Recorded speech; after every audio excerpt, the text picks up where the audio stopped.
حاضرین مجلس، آج کل فیملی پلاننگ کا موضوع بڑے زور و شور سے زیر بحث ہے اور خاص طور پر یورپ کی تقلید کرنے کا رجحان ہمارے معاشرے میں بڑھتا جا رہا ہے۔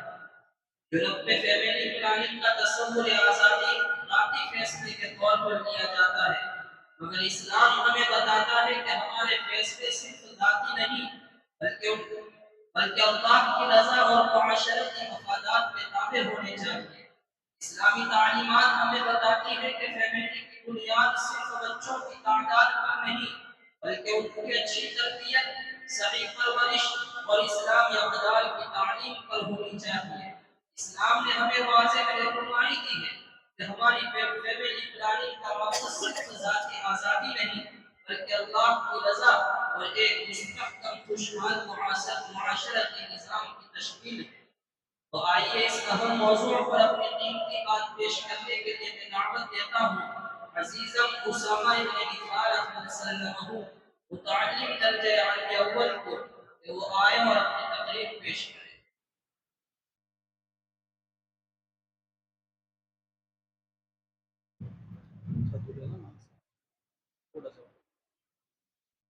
نحمده ونصلي على رسوله الكريم أما بعد أعوذ بالله من الشيطان الرجيم بسم الله الرحمن الرحيم لا تقتلوا أولادكم خشية إملاق نحن نرزقهم وإياكم وقال النبي صلى الله عليه وسلم تزوجوا الودود الولود فإني مكاثر بكم الأمم يوم القيامة أو كما قال عليه الصلاة والسلام۔ برادران اسلام اور حاضرین جلسہ، اس میں کوئی شبہ نہیں کہ مذہب اسلام دنیا کا وہ واحد مذہب ہے جو اپنی جامعیت کے اعتبار سے بے نظیر اور بے مثال ہے، جس میں حیات انسانی کے تمام قوانین کو مکمل طور پر بیان کیا گیا ہے۔ حضرات، زندگی کا کوئی ایسا مرحلہ نہیں جس میں اسلام کا پیش کردہ دستور حیات ہماری رہنمائی نہ کرتا ہو۔ زندگی کا کوئی ایسا مسئلہ نہیں جس میں قرآن ہماری قیادت نہ کرتا ہو، اور زندگی کی کوئی ایسی منزل نہیں جہاں پہنچ کر شریعت محمدی دم توڑ دیتی ہو، بلکہ ہر آن، ہر لمحہ، ہر وقت، ہر گھڑی اسلام کی تعلیم آپ کو رہنمائی کرتی ہوئی ملے گی۔ عبادت ہو یا سیاست، معاشرت ہو یا تجارت، خلوت ہو یا جلوت، شادی ہو یا غم، مرنا ہو یا جینا، ہر جگہ شریعت اسلامیہ یکتا اور منفرد حیثیت و مقام رکھتی ہے۔ اسلام ہی وہ مذہب ہے جس نے دنیا کو تہذیب و تمدن کا درس دیا، انسانیت کا پیغام دیا، جینے کا سلیقہ سکھایا، اور یہی وہ اسلام ہے جس کے سامنے فارس و روم کی عقلیں حیران ہو گئی، سکندر و دارہ کی زبانیں خاموش ہو گئی، سقراط و افلاطون کی زبانیں گونگ کا شکار ہو گئی، اور یہ کہنا پڑا واقف تو ہے اس راز سے یہ دار و رسن بھی، واقف تو ہے اس راز سے یہ دار و رسن بھی، ہر دور میں تکمیل وفا ہم سے ہوئی ہے۔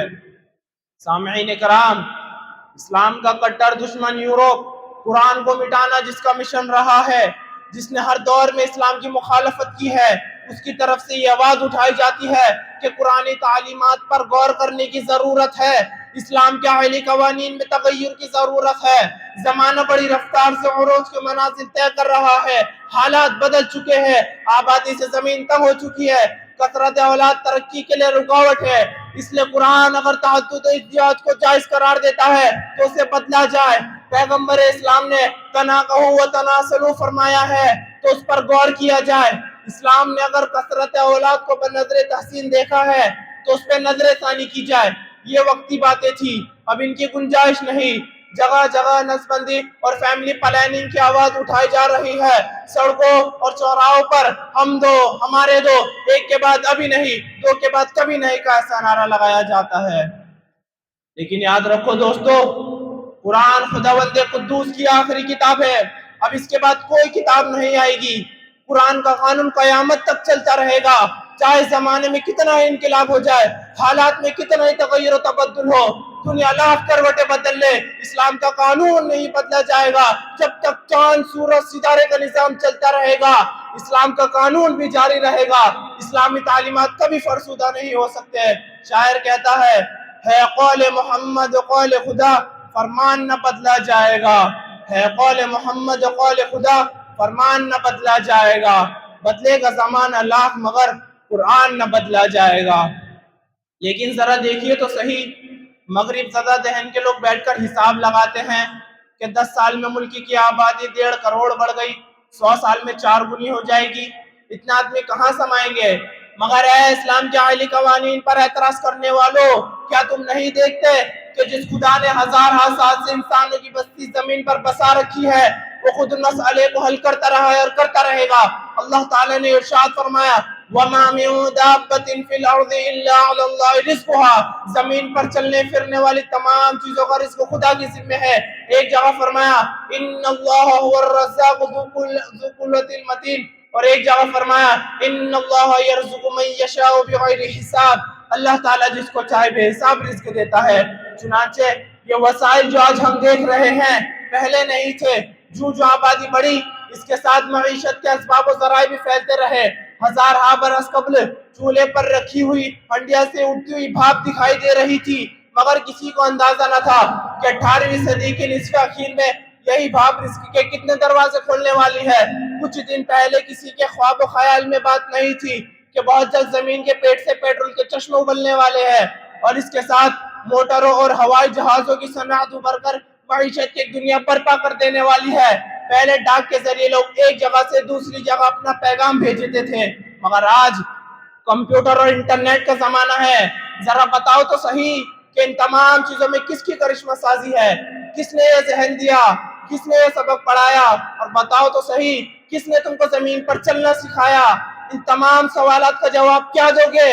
یہی نا، ان تمام چیزوں میں اسی ایک ذات کی کارسازی ہے جو خالق کائنات مالک کائنات ہے، جو رزاق ذو القوۃ المتین ہے، جو کہ رب السماوات والارض ہے، وہی سارے جہاں کا پالنہار ہے۔ حضرات محترم، توالد و تناسل معاشرے کی فلاح و بہبود اور سماج کی تشکیل کی پہلی ضرورت ہے۔ اس لیے حضور اکرم صلی اللہ علیہ وسلم نے فرمایا تناکحوا وتناسلوا، کہ نکاح کرو اور نسل بڑھاؤ۔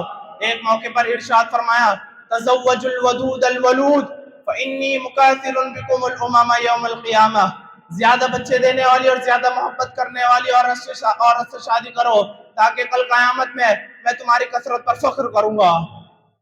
دوستو، لیکن آج مجھے افسوس ہے مسلمانوں پر جن کے عقائد بدلتے جا رہے ہیں، جن کے قول عمل میں یورپ کی تقلید ایک عام مزاج بنتا جا رہا ہے۔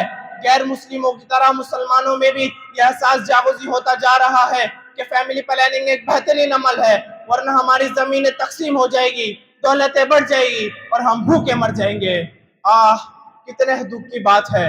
حالانکہ ہمارا عقیدہ یہ ہونا چاہیے کہ رزق دینے والی، عزت دینے والی، دولت دینے والی، پرورش برداشت کرنے والی بس ایک خدا کی ذات ہے، جو پہاڑوں کی بلندیوں پر رینگتی ہوئی چونٹیوں کو کھلاتا ہے، جو زمین کے تہہ میں رہنے والے جانوروں کو پالتا ہے، جو اڑتے ہوئے پرندوں کو آسودہ کرتا ہے، جو کسی کا محتاج نہیں لیکن ساری دنیا اس کی محتاج ہے۔ ان تمام باتوں اور اس شعر کے ساتھ اپنی تقریر کو ختم کرتا ہوں۔